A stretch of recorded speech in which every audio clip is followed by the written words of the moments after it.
நாம நம்மளோட வாழ்க்கையில நினைச்சு கூட பார்க்காத நடக்க சாத்தியமே இல்லாதது கூட நடக்கிறதுக்கு வாய்ப்பு இருக்கு. 2 வருஷத்துக்கு முன்னாடி என் வாழ்க்கையிலயும் அப்படி ஒண்ணு நடந்தது. நான் என்னோட 2 ஃப்ரெண்ட் ரமன் அப்புறம் மேகா கூட வெளியில ஊர் சுத்திட்டு நைட்டு 11 மணிக்கு வீட்டுக்கு போறதுக்காக கார் பார்க்கிங்ல வெயிட் பண்ணிட்டு இருந்தேன். அப்ப திடீர்னு அங்க இருக்கிற லைட் மின்னி ஆஃப் ஆயிடுது. லைட் ஆஃப் ஆன உடனே நாங்க அங்க பார்த்த விஷயம் ரொம்ப பயங்கரமானது.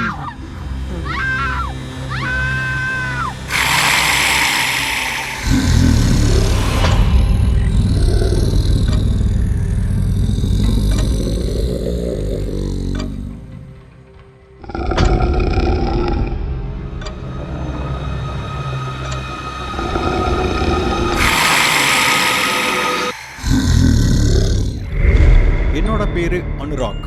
நான் இந்தியாவில் இருக்கிற சின்ன கிராமமான போபால்ல இருக்கேன். இது என்னோட கதை.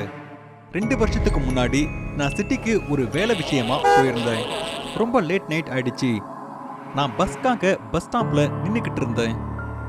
அந்த சிட்டி ரொம்ப பிஸியா இருந்தது. ரோட்டுக்கு அந்த பக்கம் 2-3 கடை இருந்தது. அப்ப திடீர்னு அங்க நடந்த விஷயம் ரொம்ப பயங்கரமானது. ஒரு கடைக்குள்ள லைட் ஆஃப் ஆயிடுச்சு. பயங்கரமான பேய் அங்க வந்தது. அப்ப திடீர்னு அந்த பேய் அதோட மக்களால கடைக்காரரை கட்டிடுது. அவரோட தலையில இருந்த ரத்தம் அப்படியே பழிஞ்சுக்கிட்டு இருந்தது. அதை பார்த்த உடனே பயத்துல நான் கத்திக்கிட்டு இருந்தேன். அங்க லைட் திரும்பவும் வந்துடுச்சு. அங்க பார்த்தா அந்த பேய் அந்த இடத்துல இருந்து காணாம போயிடுச்சு. என்னோட பஸ்ஸும் அதுக்குள்ள வந்துடுச்சு. நான் என்னோட பஸ்ல ஏறி உட்காந்துக்கிட்டு பயந்து போய் வேர்த்து கொட்டிக்கிட்டு நான் வீட்டுக்கு வந்து சேர்ந்தேன். அன்னைக்கு இரவு முழுவதும் எனக்கு தூக்கம் வரல. அன்னைக்கு லைட் ஆஃப் பண்ண கூட இல்லை, லைட் ஆன்ல வச்சுக்கிட்டே நான் தூங்கிட்டேன். அடுத்த நாள் எழுந்து என்னோட ஃப்ரெண்ட் ரமனோட வீட்டுக்கு நான் போனேன். அவங்கிட்ட நடந்த எல்லாத்தையும் சொன்னேன். உனக்கு என்ன பைத்தியமா? இந்த நியூஸ் பேப்பரை பாரு, அந்த கடைக்காரர் இறந்து போன செய்தி இதுல இருக்கு. அவரு சாகிறத நான் என் கண்ணால பார்த்தேன். அந்த பேய் தான் அவரை கொன்னு இருக்கு. நிறைய வேலை செஞ்சு நீ ரொம்ப டயர்டா இருக்குன்னு நினைக்கிறேன். நான் ரமனுக்கு இதை புரிய வைக்கிறதுக்கு நிறைய முயற்சி பண்ணேன். ஆனா நான் சுயநினைவுல இல்லைன்னு அவனுக்கு தோணிக்கிட்டு இருந்தது. நான் திரும்பவும் வீட்டுக்கு கிளம்பி வந்துட்டேன். அந்த பயங்கரமான பேய் என் கண்ணுக்குள்ளேயே திரும்ப திரும்ப வந்துட்டு போயிட்டு இருந்தது. அன்னைக்கு நைட்டும் நான் லைட் ஆன்ல வச்சுக்கிட்டே தூங்க போயிட்டேன்.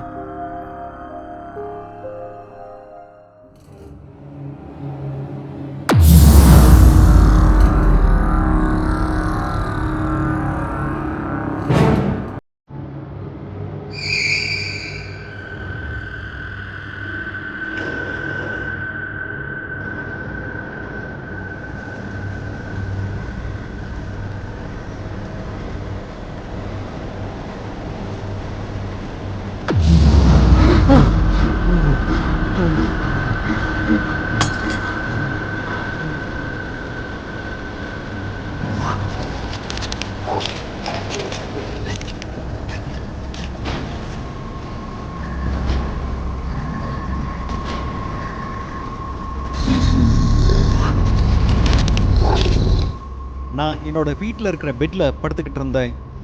அப்போ திடீர்னு என் வீட்டு டோர்பெல்ல யாரோ அடிச்சுக்கிட்டு இருந்தாங்க. நான் அப்படியே பயந்து எழுந்து மெதுவா டோர் பக்கம் நடந்து போயிட்டு இருந்தேன். அப்போ திடீர்னு விசித்திரமான சத்தம் கேட்டுச்சு. நான் பயந்து போயிட்டேன். நான் திரும்பி பார்க்கும்போது என் ரூம்ல இருந்த ஜன்னல் திறந்திருந்தது. ரொம்ப வேகமா காத்து வீசிக்கிட்டு இருந்தது. நான் போய் கதவை திறந்தேன். எதிரில் மேகா நின்றுக்கிட்டு இருந்தாங்க. அவங்க அப்படியே ரொம்ப மயக்கமான நிலைமையில நின்றுட்டு இருந்தாங்க. அதுக்கப்புறம் நான் அவங்க கையை பிடிச்சி வீட்டுக்குள்ள கொண்டு போய் உட்கார வச்சேன். தண்ணி கொடுத்தேன். இப்போ அவங்க கொஞ்சம் நிம்மதியா இருந்தாங்க. மேகா, நீ இந்த நேரத்துல? அது அது என்னோட பால்கனி. பால்கனில என்ன? பேய் பேய். மேகா என்கிட்ட எல்லாத்தையும் சொன்னாங்க. நான் மேகா கிட்ட என்னோட கதையையும் சொன்னேன். ஆனா அது என்ன? நாளைக்கு காலையில் நம்ம இதை பத்தி பேசலாம். நீ இப்போ ரொம்பவே டயர்டா இருக்க மாதிரி இருக்க. நீ போய் என்னோட ரூம்ல படுத்து தூங்கு. நான் இந்த சோஃபாவில் படுத்துக்கிறேன்.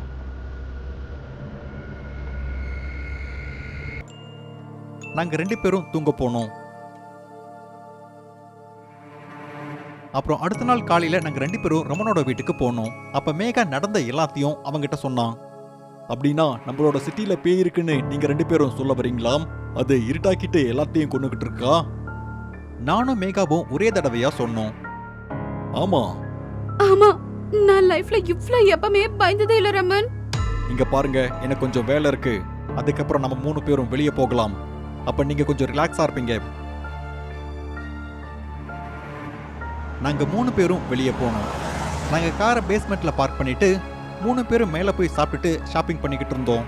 நாங்க கீழே திரும்ப வரதுக்குள்ள நைட் ஆகி இருந்தது. நாங்க ரொம்ப டயர்டா இருந்தோம். நாங்க திரும்ப வீட்டுக்கு போறதுக்கு பார்க்கிங்ல வெயிட் பண்ணிக்கிட்டு இருந்தோம்.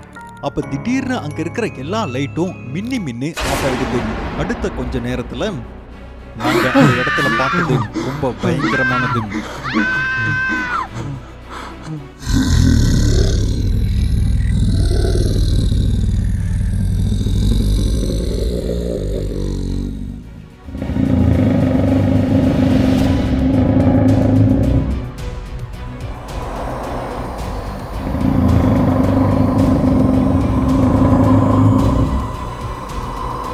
எங்க 3 பேரோட நிலைமை ரொம்ப மோசமாயிட்டே இருந்தது.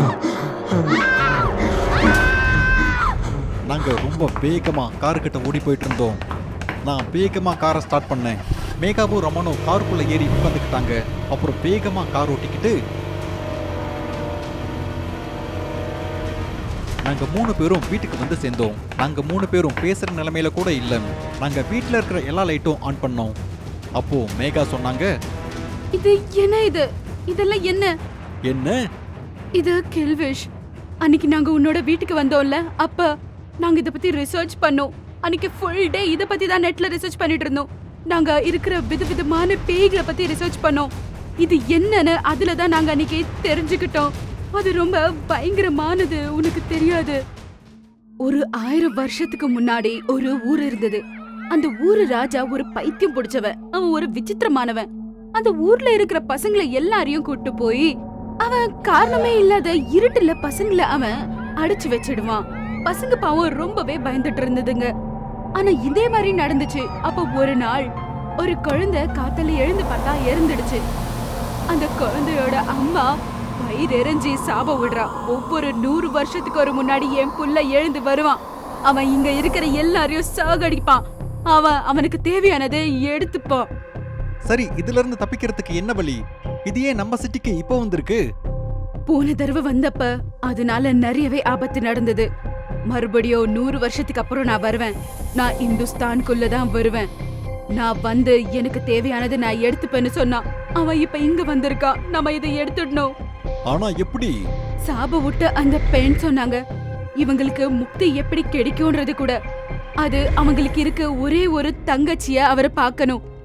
அப்பதான் அவருக்கு முக்தி கிடைக்கும்னு சொல்லுச்சு. அதை நாம கண்டிப்பா செஞ்சு ஆகணும். அது நாம இன்னைக்கே பண்ணணும். ஆனா யாத்மி எப்படி வருவாங்க? லைட்ஸ் ஆஃப் பண்ணிட்டு ஒரே ஒரு கேண்டில் எரியணும். அந்த கேண்டில் எரிஞ்சுக்கிட்டே இருக்கணும். அப்பதான் அவன் வருவான். நம்ம மனசுல அவன் தங்கச்சியை பத்தி யோசிச்சுட்டு இருக்கணும்.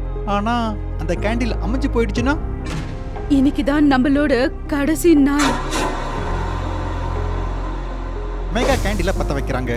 ரமன் எல்லா லைட்டையும் ஆஃப் பண்ணிடுறாரு. மேகா உட்காந்து யாஸ்மியை கூப்பிட்டுக்கிட்டு இருந்தாங்க. அந்த கேண்டில் ஆஃப் ஆகவே கூடாதுன்னு அந்த இடத்துல உட்காந்துக்கிட்டு வேண்டிக்கிட்டு இருந்தேன். அப்போ ரொம்ப வேகமான காத்தோட என் வீட்டு ஜன்னல் திறக்குது. அதோட அந்த கில்மிஷும் அந்த இடத்துக்கு வந்திருந்தது. இந்த கேண்டிலோட வெளிச்சம் என்னோட ரூம் வரைக்கும் போகல.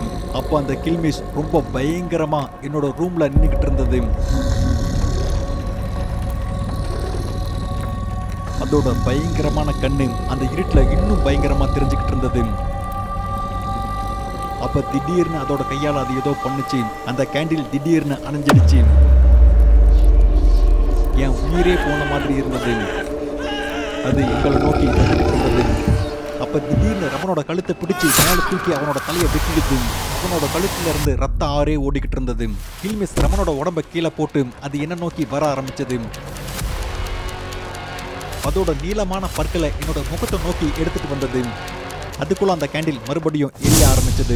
அந்த கேண்டில் எரிய ஆரம்பிச்ச உடனே ஒரு பயங்கரமான பேய் எங்களுக்கு எதிரில் வந்து நின்னது. கில்மிஷ் காணாம போயிருந்தது. யாத்மி அந்த இடத்துக்கு வந்திருந்தாங்க.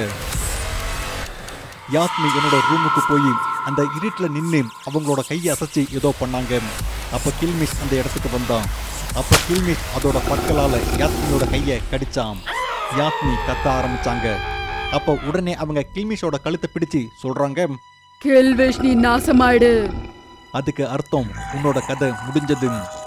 அப்போ உடனே அவங்க கில்மிஸோட கழுத்தை பிடிச்சு அங்க எரிஞ்சிட்டு இருந்த மெழுகுவர்த்தி கிட்ட எடுத்துட்டு வந்தாங்க. கில்மிஸ் எரிய ஆரம்பிச்சான். நான் அதுக்குள்ள லைட்டை போட்டுட்டேன்.